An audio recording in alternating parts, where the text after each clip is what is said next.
Hello, welcome back to my garden. Today, I got a bunch of little things to do, and one of the things I said I was going to do in my last video, if you haven't watched that, please go back and watch that, was to start harvesting my garlic, because as you can see, it looks like it's about time. I have 3 different varieties growing in this bed. I have Incheon red garlic, I have Sicilian artichoke, and then I have Deerfield purple. The Deerfield purple here to me looks like it could maybe use another week or so. These are looking pretty good so far. They're just, the lower leaves are just starting to go over.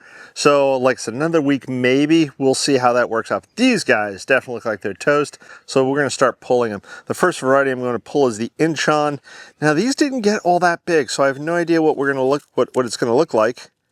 And I'm just gonna gently tug. Well, that's a pretty good head of garlic. It's not too bad. So I've got 2 rows of these. Well, this one's on the small side. Pretty good. All right. Ooh, that's a little weak one. This is okay. And let's have these last couple. Oh, that one's pretty big. So what I'm gonna do temporarily, and I'm gonna take this label with me, is I'm gonna put these in the greenhouse into a tray, which I'll show you in a minute after I harvest the Sicilian artichoke, to start curing. All right, now for Sicilian artichoke. That one's much bigger. So the first handful that I grabbed, not very big. This next one I grabbed was much bigger. Not very impressed with the Sicilian artichoke. Very small cloves. Let me show you what I'm doing with them in the greenhouse. So here in the greenhouse, I just grabbed a couple of the wooden trays that I've made to start seedlings in, but they have slots on the bottom for drainage. In this case, that'll allow a little bit of airflow. I've placed them into these boxes, and I'm just gonna let them cure in here for the next week or 2. I may come in here and rotate them. What you're supposed to do is just lay them all out so they get good airflow around them, but I could even turn around and do this. Take some of them, twist them around the other way. But I'll keep my eye on these again, come in over the next week or 2 and just rotate them, turn them around, make sure everything's getting good airflow. The other thing I'm going to be doing this week is throwing a shade cloth over the greenhouse here so it doesn't get as broiling hot in here, because if I remember my interwebs correctly, you're supposed to allow these to cool in a dry, cool place, kind of, not like, bake them, as this greenhouse can get quite hot. But today's kind of cloudy, so I think it'll be fine. And again, I'll probably in the next day or 2 throw a shade cloth over here, which will help with that heat factor. On to the next thing. Just the other day, I had somebody comment on my Boxwoods here that I planted doing the no dig. So if you missed that video, you can always go back and watch it.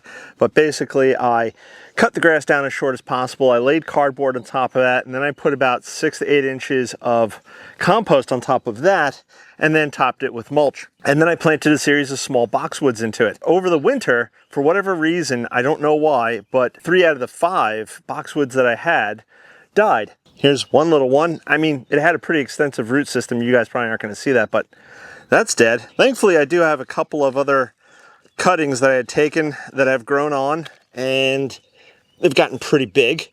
I'm just going to pop them back in to here. Hopefully they get a good rooting in before the winter time. And according to the super long-term forecast that NOAA's been putting out since January, they're saying that next winter is going to be, or this upcoming winter is going to be warmer than normal. So this way, even if these boxwoods don't get a super great rooting or root deep enough, that they will then theoretically, hopefully, maybe, possibly survive. Here's another one. So I have another one here. Let's pop this one out, take a look. It does not appear to be all that root bound, which is fabulous, but I will tease the roots on the bottom. Again, dig a bit of a hole. This is all really super loose. I have a ton of weeds around here. This is one of the projects I'm going to be doing this week, is just trying to do some weeding. The one thing I will do, I think, to give myself a better chance for overwintering these boxwoods is early winter, maybe come by and just put a fresh coat of mulch on top to help the plant roots themselves survive the winter.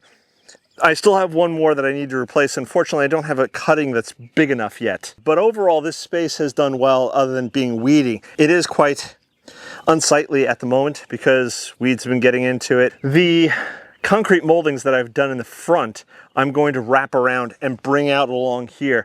So this way it'll give it a nicer appearance and a tidier appearance overall, because just doing the mounding effect here, eventually the grass all just crawls into the bed and weeds get in there. It just becomes a bit of a mess. So I think long term, that's going to be the game plan, is just to line this whole space with those concrete edging tiles that I've been working on. Let's move on to the next thing. Recently, I planted up my dahlia bed, and so far so good. I'd say at least 80% is alive and thriving. I have a question about the other 20%, but right here I had a black satin dahlia and wasn't looking great. I think the deer pulled it out, and yeah, tuber looks bad. I don't know if it's going to make it. What I'm going to do is I'm going to replant it into a pot, and I'll leave it there and baby it over the season. I don't think I'm going to replant it this year, but we'll see how it manages in a pot over the summer. What I do have in this pot is a much healthier looking black satin. So I'm going to pop this out. I'm going to pull back some of this mulch and I'm going to put it right in there. And hopefully this one does a whole lot better. But I'm not going to give up on this little tuber because I think I see another eye emerging, but the tuber itself looks kind of rough. So as I just said, I'll put it into a pot, baby it, monitor over this year, and then if it does look like it's going to survive, plant it out next season. This right here is a Salvia amistad. You can get up to 4 feet high. I've also heard about them. I've also heard of them getting even as high as 6 feet tall.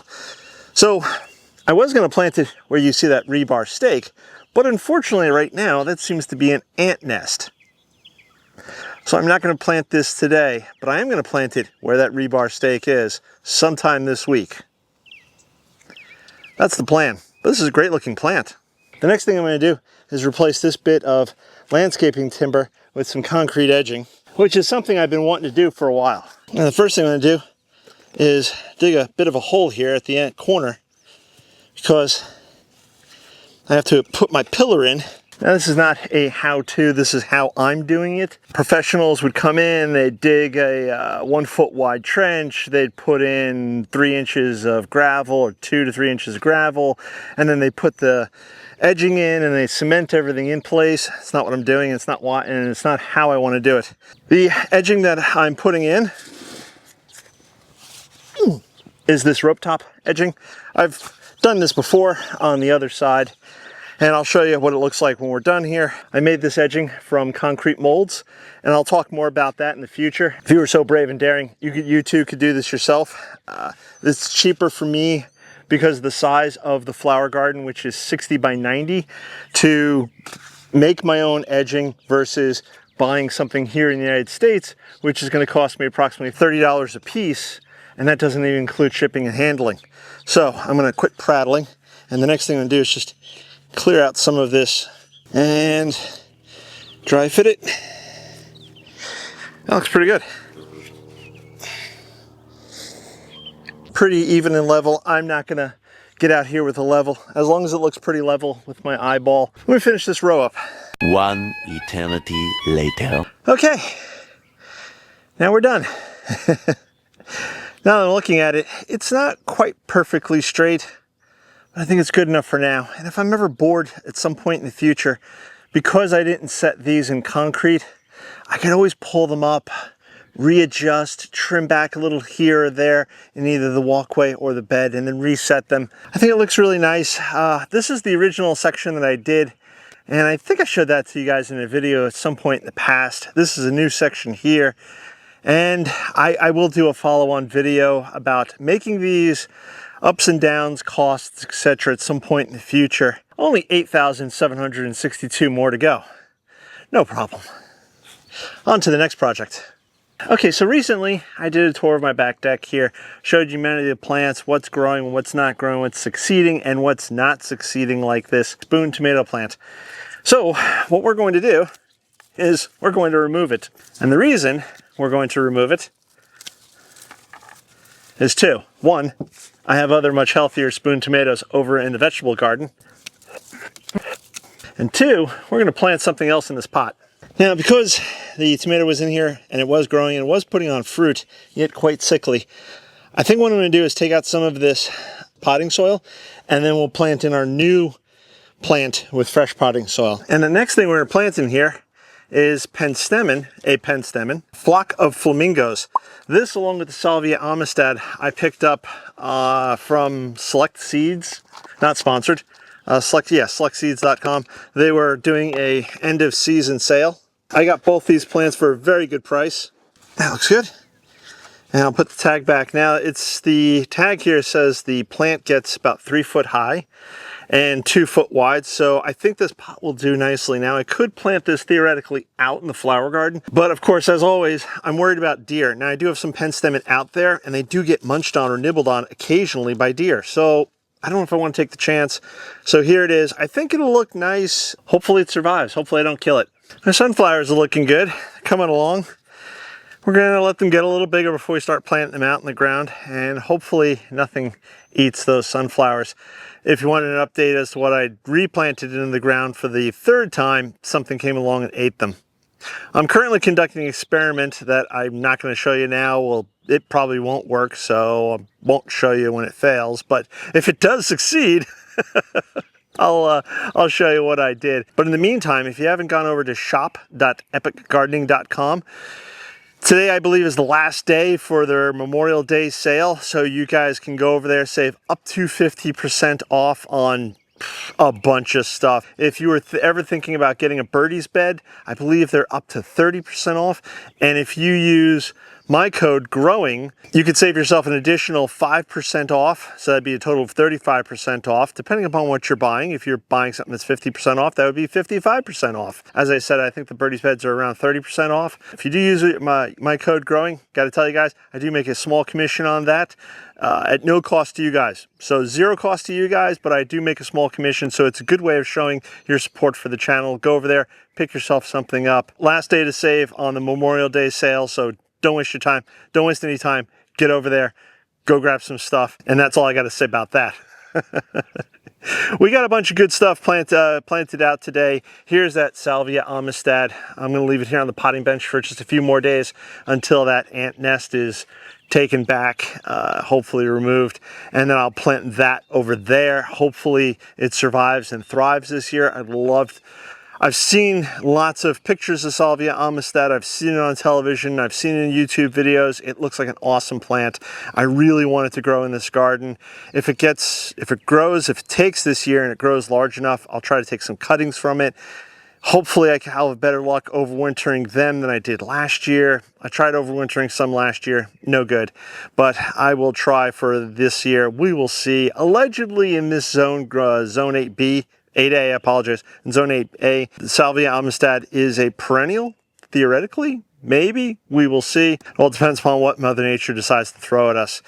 If you guys have any questions or comments about anything I did today, please leave them below. If you guys haven't subscribed, please subscribe, click that bell icon to be notified when I do post up a new video. I feel like a lot of you aren't subscribed. You really probably should. You don't have to, if you subscribe, you're not being forced to watch every single one of my videos, but if a video comes up, at least you'll be notified when it does come up if you hit that bell icon, and then you could go, well, that looks like something I'll watch, or maybe not, maybe I'll leave it till later, whatever. I do the same thing. I subscribe to a ton of channels only so I don't miss any of their episodes, and then I can always go back and I could see what I missed, watch it at a later date if I so wish and choose and desire. Busy day. It's quite hot. I'm going to catch you guys on the next one. Bye-bye.